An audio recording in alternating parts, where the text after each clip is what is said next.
رسول اللہ صلی اللہ علیہ وسلم کے بارے میں بھی ہماری بدگمانیاں ہیں۔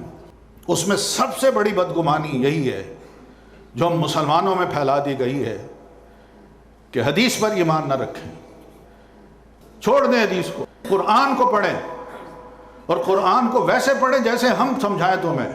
اور جس پر قرآن اترا ہے کون ہے؟ اللہ کے رسول۔ میں ان کے مقام پہ خود بیٹھنا چاہتا ہوں، اور مجھ پر تو قرآن اترا ہی نہیں، ان کو ہٹا کے خود اس جگہ بیٹھنا چاہتا ہوں۔ میں کون ہوتا ہوں؟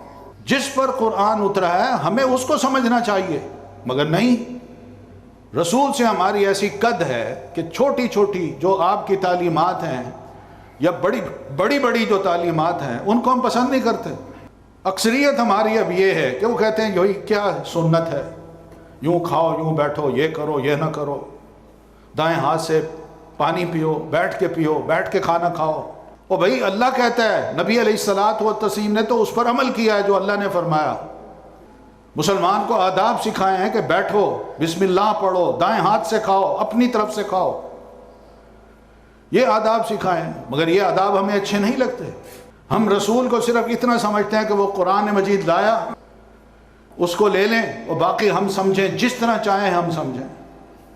عشق ہے، محبت ہے، مگر اطاعت اور فرما برداری اللہ کے رسول کی وہ نظر نہیں آتی۔